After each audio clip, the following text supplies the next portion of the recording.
Hello everyone, how are you all? I hope you all are fine and doing well. Today we are going to talk about another important topic, and that is uh, British local self government. This very topic has also remained the part of previous papers as well, and it is important to understand about the local government as well, because that is the beauty of democracy, not only of the British constitution or only England, but also it is very important for the rest of the countries, right? For example, Pakistan is a democratic country, and definitely the local government will work here in the improvement of democracy, right? The same it will work in the government of India, right? And definitely for the rest of the world as well. So in this regard, I must say that local government or self government, right? So this is a highly important topic in this regard, because you are going to learn a lot of things in today's class regarding democracy and the beauty of democracy, and how new leaders to be made. There must be some factory from where you can get the great leaders, right? Leaders, this is saying that some leaders are born and some are made, right? So how are they made? There must be some institution, and this institution is provided by the local government, right? So in this regard, we will be talking about all these things critically, right? So we will be referring to the local self government of England, but we will also be drawing some ideas for our own country, and we will also talk about the beauty of democracy and how it benefits democracy, right? And we will also talk about the management of the citizens, and how can they take active part in the management of cities in their localities, right? So this class is going to be meaningful class, productive class, and this class is also going to answer one of the questions asked in past papers. I have shared the past papers of 2018 or 16, I think. You might have gone through that, and there is a question on England self local self government, and how does it work in England in unitary state. So how does it work there? We will be talking about this, and how is it different from the system of India and Pakistan. We'll also be highlighting some of the points there as well, and if time permits, that will be the last topic of this constitution, because most of the important topics we have covered with great details, like talking about the constitution, talking about the president, I mean monarch, talking about the king or queen, talking about the parliament, talking about the cabinet. So we have gone through all these important topics, and I hope that if you have understood all these, assimilated, right?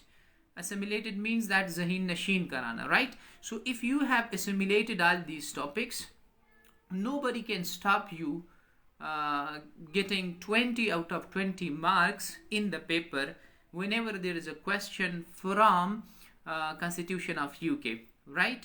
And luckily, you guys are so lucky, because you have opted political science along with constitutional law, right? Most of you have opted constitutional law. So these guys are lucky, because the syllabus of political science paper 2 and constitutional law both are overlapping 100%, and both are same. So at the same time, you are preparing both the papers, right? So the topics that you are preparing for political science indirectly help you in the preparation of constitutional law, and the topics you are preparing for constitutional law indirectly or directly helping you in the preparation of political science paper 2, because both are overlapping. And the paper I shared of both the papers today, that there was a paper of political science asking question regarding the local self government, right, of England. So in today's class you are going to answer it. And there was also a question that asked about the rule of law, right, the judiciary system in England, and I have taught you that topic as well, right? So I hope that there will not be a single topic that I have not covered from this constitution, right? Because I'm teaching from the book, and from question to question, from page to page, I am delivering the lecture, and I am making this book for you guys as a piece of cake. You won't find anything difficult if you have this book, and if you have gone through this book, and if you have read this book. So you won't feel anything difficult, anything challenging even, and anything confusing in this book. Everything is clear. You have got concept clarity. Now it depends on you how much you read, how much you write. It depends on your reading skills, it depends on your comprehension skills, it depends on your assimilation skill, it depends on your own interest in the subject. If you are really interested in the constitution of the world, if you are really interested in parliaments, if you are really interested in cabinet systems and how these government works, or the machinery of government works, so if you are really interested in these topics, so then nobody can stop you from getting 20 out of 20 marks in the paper if there is a question on the constitution of UK. So in today's class we are going to talk about British local self-government. So if you have book, so you should open page 166. Okay, let me also give you some good news, and that is from now and onwards I'm going to give you the page number of the book from where I am delivering the lecture. And okay, sir, most of the people have said to me that don't opt constitutional law with the political science. What is your opinion? They said to me that it is very vast course, students break it. It is vast. Political science is already vast, and you have covered almost one paper, and now you are dealing with the second. So this subject takes 3 to 4 months from the CSS aspirants, right? So if you are talking about the vastness of this subject, so definitely it is vast. I will not lie to you at this point. But as far as the significance and the importance of political science and constitutional law is concerned, then this subject surpasses all, right? Keep this in mind, because once you understand this political science, constitutional law, then you understand the world constitution, the system that runs the world, the power system. You understand IR, you understand SA, you understand current affairs, you understand Pak affairs, you understand the history of USA, you understand the politics, the leaders, the leadership qualities, you understand the politics, the political issues, you understand the maturity or immaturity of the politicians, you understand the best systems of the world, and you understand the different systems of the world, and you understand the worst system of the world, right? So it opens your mind, it makes you critical thinker, and if you are really interested in philosophy, it helps you there as well. So I don't think so that it is harmful to anyone. And most of the toppers of CSS and those who join PAS, like Pakistan Administrative Services, DMG Group, District Management Services, and if you are going to that side, and if you want to be among the toppers, then you have to work hard. And I do not enforce or impose this subject on you. It is your personal interest. If you are interested in something else, then go for that. Okay. So our topic is British local self-government. What I was talking to you before the question of Farhan Azib, and that was that the point that I'm going to teach you political science and constitutional law from the book, and I'll be telling you the page number as well. And at this moment, can we opt international law with political science? How much it overlaps it? Check the syllabus of international law by yourself, compare it with the political science, and you will come to know about the difference, Farhan Azib. And then if you are really interested, share your own opinion, right, regarding this in SAFE 2. Okay, Mamuna Manzoor says that international law is not a good subject. Okay. These are your personal choices, right? I do not impose anything on you. So I can only tell you this political science paper 2 and constitutional law both are overlapping 100%, and the preparation of one helps you in the preparation of other, directly or indirectly, right? Okay.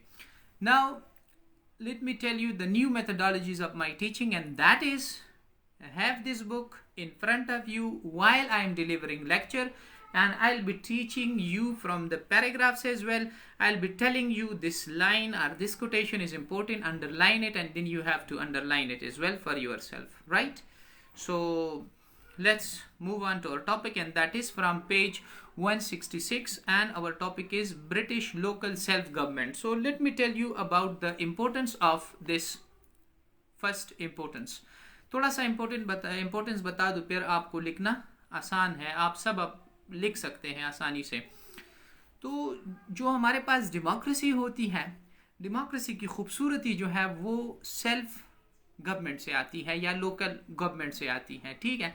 अब local government में क्या होता है, local government में जो local लोग होते हैं, जो आम सिटीजन होते हैं, दे टेक एक्टिव पार्ट, वो एक एक्टिव हिस्सा लेते हैं, ठीक है. और एक आम इंसान भी जो है गांव में जो है हिस्सा ले सकता है. जैसे आप लोगों ने 2013 के बाद जो केपी और पंजाब और इस जैसे और इलाकों में जो है लोकल इलेक्शंस हुए थे, और उसमें जो है आप लोगों ने देखा कि काउंसलर भी था, नाजिम भी था, नायब नाजिम भी था, और जो है डिस्ट्रिक्ट मेंबर भी थे, सही, ये सब उसमें थे, और आम लोग खड़े थे. इवन जिसने 10th पास किया था, 10th वो जो है खड़ा हुआ, कुछ ने तो तालीम तक नहीं की थी, और वो भी जो है खड़े हुए, वो कि मैं लेबर किसान ओहदे का रखने वाला हूँ, कोई कहता है कि मैं नायब काउंसलर हूँ, कोई कहता था कि मैं काउंसलर हूँ, कोई सीनियर काउंसलर बना था, और अजीब अजीब ओहदे हैं उसमें हमारे सिस्टम में. एनी हाउ, इससे क्या हुआ, लोगों में छोटी सतह पर सियासी शऊर पैदा हुआ और डेमोक्रेसी स्ट्रेंथन हुई, क्योंकि जितनी जो है अवाम पार्टिसिपेट करें हुकूमत के साथ, हम कहते हैं कि this is the best democracy. Because अगर अवाम बिल्कुल हम उसको एक मार्जिनलाइज करे, एक साइड लाइन करे, तो फिर हम उसको सही डेमोक्रेसी नहीं कहते. जैसे फिर उसको तो डिक्टेटरशिप कहा जाएगा कि एक पार्टी की डिक्टेटरशिप है या एक शख्स की डिक्टेटरशिप है. तो फिर तो वो जैसे कम्युनिज्म ले लें, तो कम्युनिज्म तो ख़ुद को खैर सेंट्रलाइज डेमोक्रेसी कहते हैं, लेकिन असल में जो एंटी कम्युनिस्ट है वो उस पर इल्ज़ाम लगाते हैं कि ये dictatorship of the one party है. कम्युनिस्ट पार्टी होती है और वो एक ही पार्टी जो है पूरा मुल्क चलाती है, जैसे चाइना में है और जैसे रशिया में है. एनी हाउ हम उसको बाद में पढ़ेंगे. डेमोक्रेसी की खूबसूरती जो है, डेमोक्रेसी की खूबसूरती ये है कि हर सिटीज़न जो है हिस्सा ले ले. अच्छा, हर सिटीजन जो है, every citizen must talk about the problems of the city, must talk about the national issues, and they must have the power to manage them. ये बड़ी खूबसूरत सेंटेंस है कि हर एक सिटीजन को जो है प्रॉब्लम डिस्कस करना आता हो, और हर एक सिटीजन जो है फिर उसको मैनेज भी कर सकता हो. अब सवाल यह है कि मैनेज कैसे करेगा, तो लोकल बॉडीज के जरिए करेगा.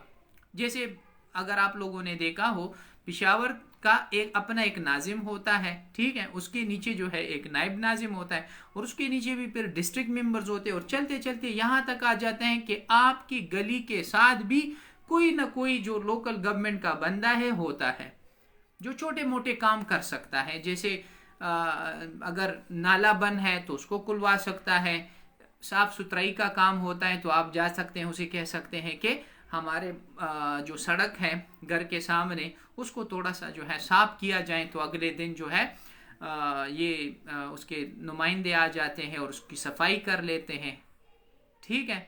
अगर कोई गन वगैरह घर के सामने पड़ा है, आप जाएं और उसको कहें कि इसको हटा दें। ये छोटे मोटे काम है। फिर जो नाजिम साहब होता है, जो पूरे पिशावर के लिए, पूरे सिटी के लिए होता है, वो इवन जो एलिमेंट्री एजुकेशन का महकमा है वो भी उसके हाथ में होते हैं। और जितने भी पिशावर में जो, ये पिशावर की मिसाल इसलिए दे रहा हूँ because I belong to this place, तो वो हॉस्पिटल्स तक जाता है और अस्पताल की जो रूटीन है, जो डॉक्टर्स हैं, जो आना जाना, साफ सुथराई, ये सब कुछ देखता है। अब इसके लिए मैं वजीर आजम साहब के पास तो नहीं जा सकता, मैं किसी वजीर के पास तो नहीं जा सकता, ठीक है। तो लोकल गवर्नमेंट का फायदा ये है कि जो नायब नाजिम होता है वो हमारे गांव का है। मैं जो है हर दिन उससे मिलने जाता था, बैठता था, गपशप लगाता था, और उसको मुख्तलिफ पॉलिटिकल इश्यूज पर उसके साथ डिस्कशन भी होती थी। तो लोकल गवर्नमेंट का फ़ायदा ये है कि अवाम जो है जा सकते हैं, डिस्कशन उसमें कर सकते हैं, और गली मोहल्ले के जो छोटे छोटे मसाइल हैं वो भी हल हो सकते हैं। एक फ़ायदा। अब सेंटर को क्या फ़ायदा होगा, जो नेशनल गवर्नमेंट है उसको क्या फ़ायदा होगा? उसको फ़ायदा ये होगा कि जो उसका बर्डन है वो कम हो जाता है। अब बड़े बड़े इश्यूज़ हैं, फॉरेन रिलेशंस है, फॉरेन अफेयर्स है, ट्रिटीज़ हैं, दूसरे ममालिक के साथ मुआहिदे हैं, आपको आर्मी संभालना है, आपने अपने मुल्क का budget, economy, GDP, growth, industries, ये सब ठीक करने हैं। जो बड़े बड़े काम हैं वो नेशनल गवर्नमेंट को करने हैं। अगर हम इसको लोकल कामों में भी लगा दें कि आज हमारी गली की जो वो क्या है, स्ट्रीम है या नाली है या नहर है या दरिया है, उसको ठीक करें, तो वजीर आजम साहब कहेगा या मिनिस्टर या वजीर आला कहेगा कि मेरा कोई और काम नहीं होगा, मुझसे तो बड़े बड़े काम ले ले। ये तो आप गली कूचों के जो छोटे मोटे लीडर्स होते हैं उससे ये काम करवा लिया करें। और इससे क्या होगा, हमें लीडर्स भी मिल सकेंगे। ये सेल्फ लोकल गवर्नमेंट जो होता है, it is a kind of an institution for a democracy that gives you leaders. अब एक शख्स है, पहले काउंसलर बनता है, अगले साल जो है डिस्ट्रिक्ट मेंबर बन जाता है, फिर जो है अगले इलेक्शन में वो जो है नाजिम की सीट के लिए खड़ा हो जाता है, फिर उसके बाद जो है डिस्ट्रिक्ट का नाजिम बन जाता है। उसके बाद जो है वो कहता है कि मैं MPA बनना चाहता हूँ, मेंबर ऑफ ये प्रोविंशियल असम्बली बनना चाहता हूँ। फिर जब उधर जाता है वो MPA बन जाता है, फिर उसकी सोच जो है बड़ी हो जाती है और वो कहता है कि मैं MNA बनना चाहता हूँ, मेंबर ऑफ नेशनल असम्बली बनना चाहता हूँ। फिर जैसे वो वहां पर जाते हैं तो 5-6 साल बाद जब नए इलेक्शन होते हैं वो जीता है, तो वो फिर कहता है कि मैं तो वजीर बनना चाहता हूँ, मुझे मिनिस्ट्री दे दे। फिर आहिस्ता आहिस्ता तो ये शख्स जो है छोटे ओहदे से चलते चलते चलते, इवन अगर सही डेमोक्रेसी है तो ये वजीर आजम के ओहदे तक पहुंच सकता है। एक आम इंसान, ऐसा नहीं कि बस डायनेस्टिक पॉलिटिक्स हो, डायनेस्टी हो, ठीक है, और बस एक ही फैमिली हो और उसके जो है फोर फादर्स ने भी जो है हम पर हुकूमत की है, उसके बच्चों ने भी हुकूमत की है, अब उसके नवासे भी हम पर हुकूमत करेंगे।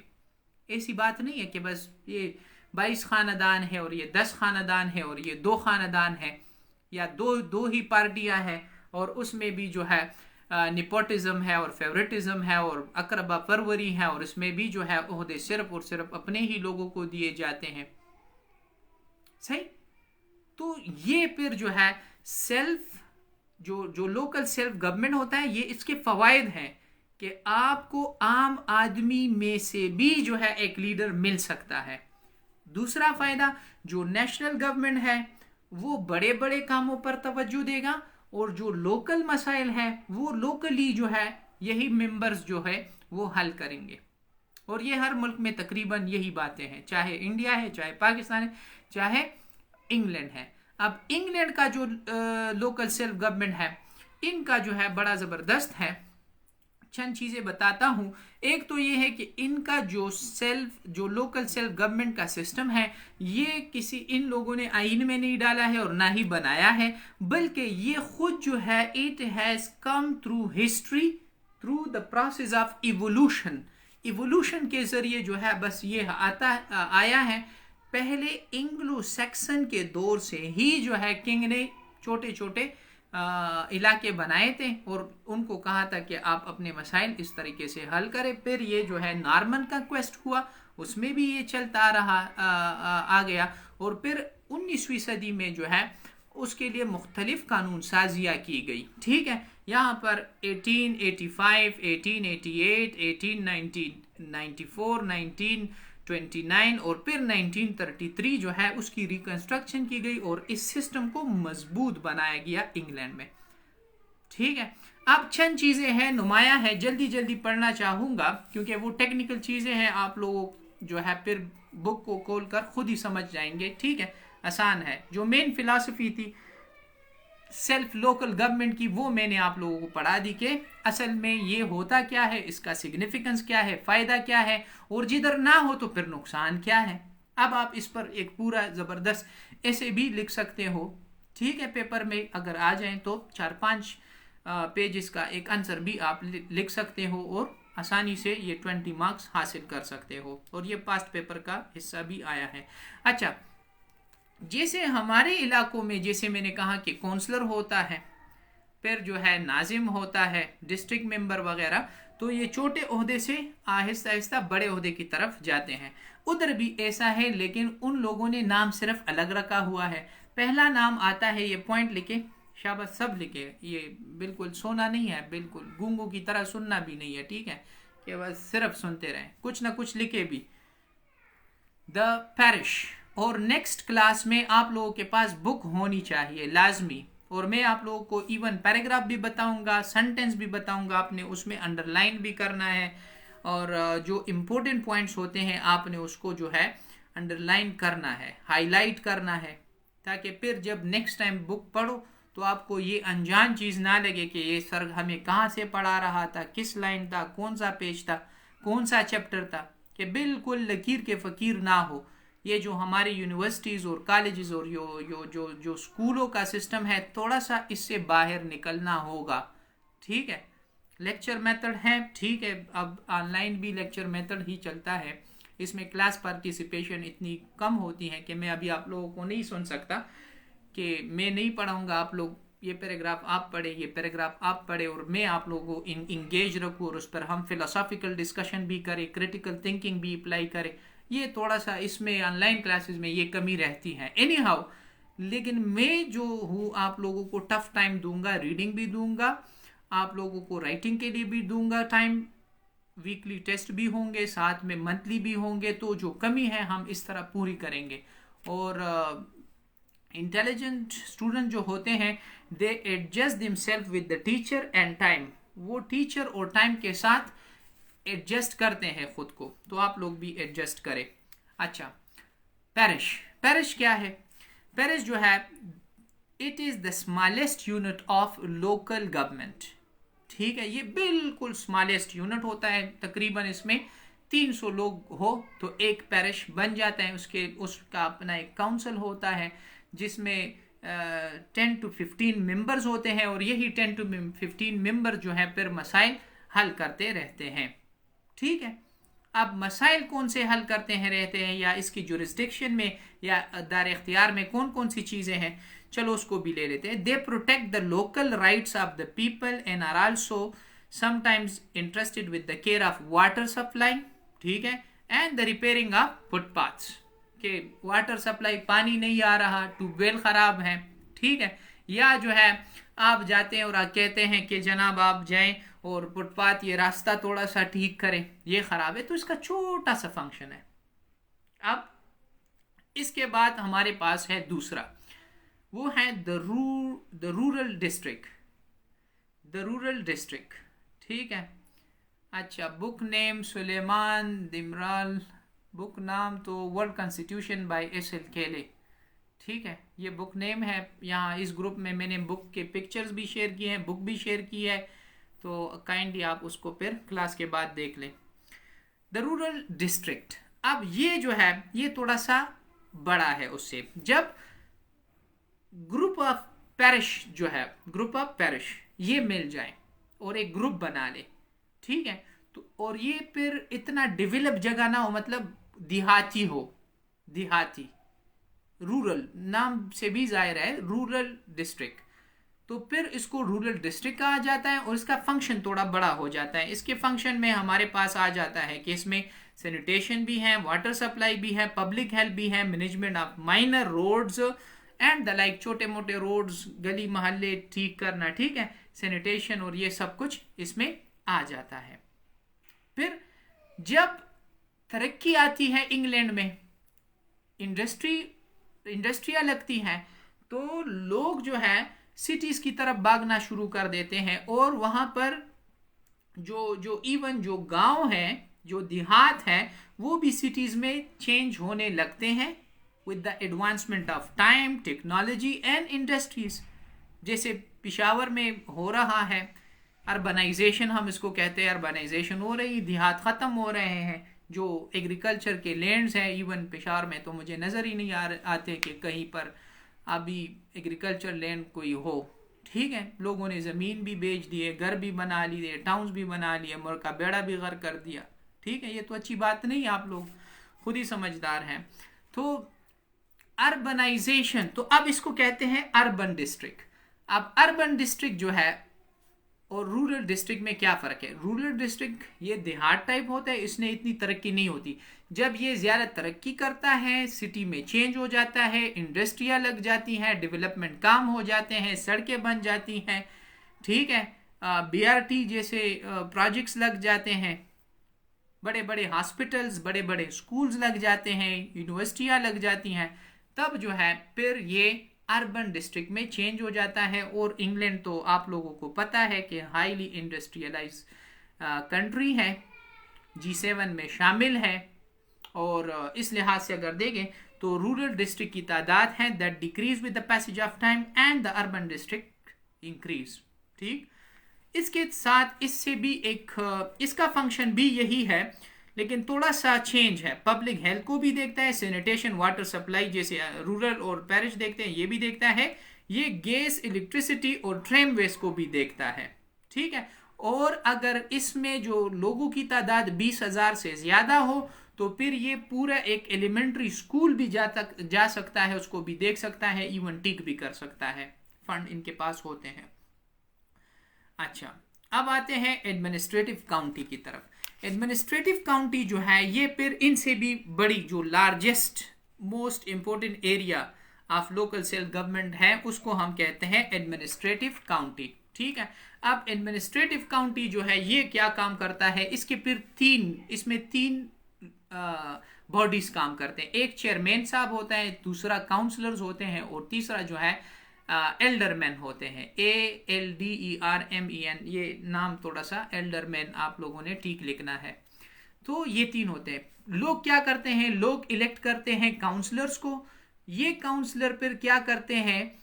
चंद इसी में से जितने भी काउंसलर है उसमें से एल्डरमैन को खुद ही इलेक्ट करते हैं कि हम में से ये ग्रुप जो है, एल्डरमैन थोड़ा सा सीनियर जो काबिल लोग होते हैं, एक्सपर्ट होते हैं, उसको एल्डरमैन का ओहदा दिया जाता है। फिर ये दोनों मिलकर एक चेयरमैन जो है सेलेक्ट करते हैं कि अब हम में से एक चेयरमैन होगा जो पूरा निज़ाम चलाएगा। अच्छा, इसके फंक्शंस जो है थोड़े से ज़्यादा है। उसके पास जो है रोड्स, बड़े बड़े रोड्स, ब्रिजेस, ये भी ठीक कर सकता है। इंडस्ट्रीज और स्कूल और कॉलेजेस भी ठीक कर सकता है। ठीक है, लाइब्रेरी सर्विसेज भी ठीक कर सकता है। इवन यहाँ तक that it has the authority to levy taxes also, तो टैक्स तक यहाँ तक कि ये लोग लगा सकते हैं। अच्छा, फिर इससे भी एक और बात है कि ये लोग एडमिनिस्ट्रेशन करते हैं ऑफ द रूरल डिस्ट्रिक्ट्स। जो रूरल डिस्ट्रिक्ट्स होते हैं उनकी एडमिनिस्ट्रेटिव काउंटी करती हैं। अब जो अर्बन डिस्ट्रिक्ट्स हैं उसकी एडमिनिस्ट्रेशन फिर कौन करता है? उससे जो बड़ा है अर्बन डिस्ट्रिक्ट से, उससे उसको हम कहते हैं द बारो। स्पेलिंग है BOROUGH, ठीक है, बारो। अब जो द बारो है ये देखती है the administration of the urban districts, ठीक। और ये भी जो म्यूनिसिपल कैरेक्टर होता है, बस यही जैसे यहाँ पर म्यूनिसिपल कॉरपोरेशंस वगैरह हैं हमारे मुल्क में, तो उधर वही फंक्शन ये लोग अदा करते हैं। इसमें जो है मेयर होता है, काउंसलर होता है और एल्डरमैन होता है, और इसकी सिलेक्शन भी डायरेक्ट सिलेक्शन काउंसलर की होती है। फिर काउंसलर जो है सेलेक्ट करते हैं एल्डरमैन को, और एल्डरमैन और काउंसलर मिलकर अपने लिए एक मेयर बना लेते हैं। और मेयर का जो ओहदा है वो थोड़ा सा ज़्यादा ऑनरेबल, ज़्यादा डिग्निफाइड है और लोग इसकी इज्जत भी करते हैं, ठीक है। और इसके फंक्शंस में भी यही आ जाता है कि ये भी टैक्स वगैरह लगा सकते हैं, रेट्स भी देख सकते हैं, इवन ये कभी कभार पैसे भी बारो कर सकते हैं अपने रोड्स को बनाने के लिए, डेवलपमेंट काम के लिए, स्कूल्स भी जा सकते हैं, इवन पुलिस का जो थोड़ा बहुत काम होता है वो भी यही लोग अदा कर सकते हैं। अब सवाल ये है कि इंग्लैंड का जो सिस्टम है वो तो यूनिटरी है। यूनिटरी मतलब उसमें सेंटर ज़्यादा पावरफुल है, तो वहाँ पर लोकल गवर्नमेंट किस तरह काम करता है, ये आपका आंसर होगा पेपर के लिए। वो तो जो अभी तक पढ़ रहे थे that will be just introduction, और ये जो है फिर फिक्स आंसर होगा। तो आपने फिर यूनिटरी सिस्टम पर थोड़ी सी लिखाई करनी है, राइटिंग करनी है कि यूनिटरी सिस्टम असल में है क्या चीज़। फिर कहना है कि यूनिटरी सिस्टम वो सिस्टम है जहाँ पर सारा पावर सेंटर के पास होता है, जहाँ पर प्रोविंसेस का सिस्टम नहीं होता, जैसे पाकिस्तान में है, वहाँ पर प्रोविंशियल ऑटोनॉमी नहीं होती, या यूनिट की जो ऑटोनॉमी है वो नहीं होती। एक सेंटर होता है और पूरा सेंटर पूरे मुल्क को कंट्रोल करता है। इंग्लैंड भी इसी तरह है। तो इंग्लैंड में जो लोकल बॉडीज हैं they work under the supervision of centre. जो सेंट्रल गवर्नमेंट है उसके सुपरविजन के अंडर ही ये लोग काम करते हैं। ये आपका आंसर होगा फिर। अच्छा, सवाल ये है कि ये लोग उसके अंडर काम क्यों करते हैं? वो इसलिए काम करते हैं क्योंकि पार्लियामेंट के पास लेजिस्लेटिव इख्तियारात है, एग्जीक्यूटिव इख्तियारात तो उसके पास हैं। तो इन लोगों के लिए जो कानून साजी है वो यही करते हैं। इवन पार्लियामेंटेरियंस जो होते हैं, पार्लियामेंट से या सेंट्रल गवर्नमेंट ही डिसाइड करती है कि ये इलाका बारव होगा, ये एडमिनिस्ट्रेटिव काउंटी होगा, ये रूरल डिस्ट्रिक्ट होगा, और ये जो है अर्बन डिस्ट्रिक्ट होगा, ये पैरिश होगा। तो इसको डिसाइड, ये बाउंड्रीज वगैरह कौन डिसाइड करेगा, तादाद कौन डिसाइड करेगा, ये तो ये लोग करेंगे। अब इनको क्या क्या पावर्स दें, इन लोकल बॉडीज के पास क्या क्या पावर्स, अब ये पावर्स भी सेंटर देता है। तो जाहिर बात है जब ये सब कुछ सेंटर देता है so they should work under the supervision of centre. अच्छा, सबसे बड़ी बात है न बाप करे न भैया, सब कुछ करे रुपया, ठीक है।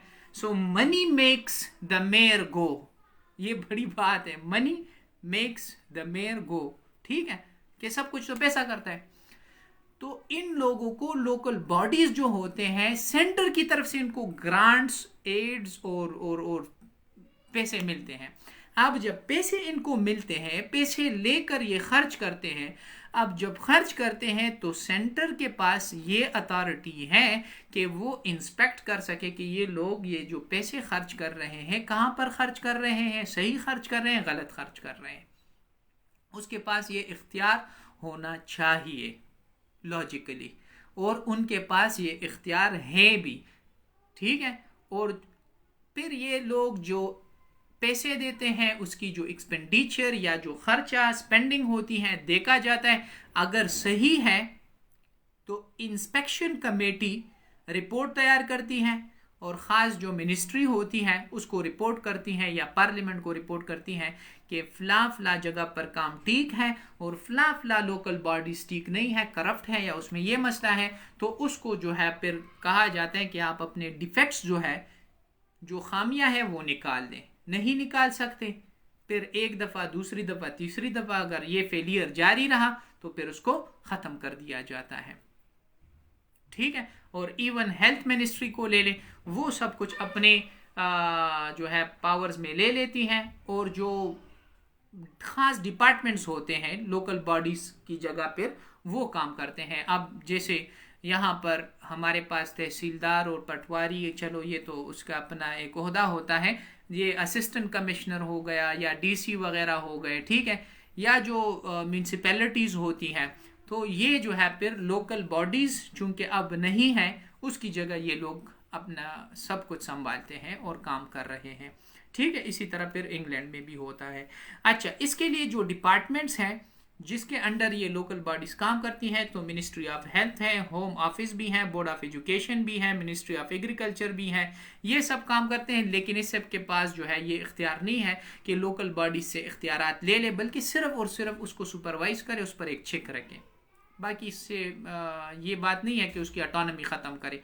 अब सवाल ये है कि क्या इंग्लैंड में कभी ये सिस्टम ख़त्म हो सकता है, लोकल बॉडीज़ का सिस्टम ख़त्म हो सकता है, सेल्फ गवर्नमेंट ख़त्म हो सकता है, लोकल गवर्नमेंट ख़त्म हो सकता है? तो इसका जवाब है कि it is not likely to go anywhere, because the people of England are highly conventional and the people of England are highly traditional.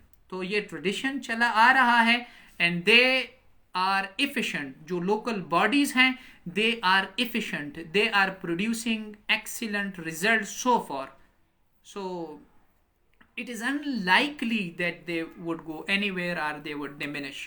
तो ख़त्म होने की बात बिल्कुल जहन से निकाल ले, ख़त्म नहीं हो सकता। हाँ ये है कि सेंटर ज़्यादा पावरफुल है, तो कभी कभार इस पर ये क्रिटिक जो है एतराज़ करते हैं कि सब कुछ सेंटर के पास है, सब कुछ सेंटर कंट्रोल करता है, तो ये बेचारे तो कुछ भी नहीं है, तो ख़त्म ही होना चाहिए। लेकिन इंग्लैंड में ऐसा नहीं होगा। क्यों? क्योंकि ये एक रिवायत है और ये रिवायती लोग हैं, ये इसको ख़त्म नहीं करना चाहते। अच्छा, अब आते हैं थोड़ा सा पार्टी सिस्टम को भी देख ले। तो वहाँ पर दो पार्टियाँ हैं, कंजर्वेटिव पार्टी है, ठीक है, और दूसरी जो है लेबर पार्टी है। बाई पार्टी सिस्टम है। बाकी आप लोगों को मैं पार्टी भी बता चुका हूँ कि पार्टी क्या है, बाई पार्टी क्या है, फिर बाई पार्टी के फ़ायदे और नुकसानात क्या है। मल्टी पार्टी भी बता चुका हूँ कि मल्टी पार्टी क्या है, उसके फ़ायदे और नुकसानात क्या है। ये सब आप लोग पढ़ें मेरे प्रीवियस लेक्चर्स में, जो पार्टी पर मैंने दिए हैं। सुने हैं तो ठीक है, नोट्स हैं तो ठीक है, नहीं तो खैर है दोबारा रिवाइज कर लें और फिर वही नॉलेज आप इस पर अप्लाई करें, और जो है आप लोगों का जो चैप्टर है वो भी ख़त्म हो जाएगा। और 2-3 पेज हैं, ये आप लोग खुद रीड करें, पढ़ लें, कोई मसला हुआ फिर मेरे साथ डिस्कस करें। जो जितने भी टॉपिक्स थे कॉन्स्टिट्यूशन ऑफ यूके वो ख़त्म हो गया। अब जो है हम इसके बाद जो है कॉन्स्टिट्यूशन ऑफ यूएसए लेंगे और उसके जितने भी टॉपिक्स हैं वो ज़बरदस्त तरीके से कवर करेंगे, क्योंकि कॉन्स्टिट्यूशन ऑफ यूएसए जो है that is also the part of the paper every year. हर साल जो है यूएसए पर एक क्वेश्चन कभी सदर पर आता है, कभी चिकन बैलेंस पर आ जाता है, कभी जो है इसके सेलिएंट फीचर्स पर आ जाता है। तो दुनिया में दो बड़े सिस्टम्स हैं, तो एक कॉन्स्टिट्यूशन ऑफ यूके है, दूसरा कॉन्स्टिट्यूशन ऑफ यूएसए है, और दोनों को समझ लिया तो दुनिया की जितने भी फिर कॉन्स्टिट्यूशंस हैं उसकी समझ आप लोगों को आसानी आएगी। और फिर चाइना और रशिया और फ्रांस और जर्मनी और पाकिस्तान और इंडिया वो हम क्विकली पढ़ेंगे, ठीक है, क्योंकि यही सारी फार्मूलाज हैं, बस उसी पर अप्लाई होंगे विद स्लाइड चेंजेस। बाकी इसमें कोई बड़ी बात नहीं होगी। अच्छा, अभी कोई क्वेश्चन है तो कर ले, नहीं तो it's enough for today. Have a nice time, enjoy yourselves. हैं तो चलो 2-3 मिनट देता हूँ, क्वेश्चन कर ले जी।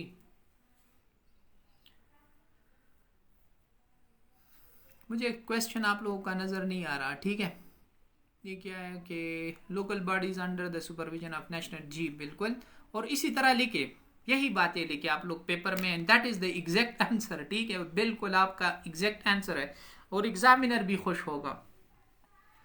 मैंने एक स्टूडेंट का देखा था आंसर, आप यकीन नहीं करेंगे कि उसने एक अजीब, इवन सीनियर स्टूडेंट था, और लोकल गवर्नमेंट पर उसने आंसर भी लिखा था। लेकिन जब जैसे मैं तो आप लोगों का काम भी चेक करता हूँ, औरों का भी चेक करता हूँ, तो जैसे मैंने देखा, मैंने उसको कहा कि इस पर तो मैं आपको 0 मार्क्स भी ना दूँ, ये इतना जो है इसका तो सर पाँव ही नहीं मिल रहा। Acha, Huma Khan, everything clear, sir. Okay, have a nice time. Enjoy yourself. See you next time.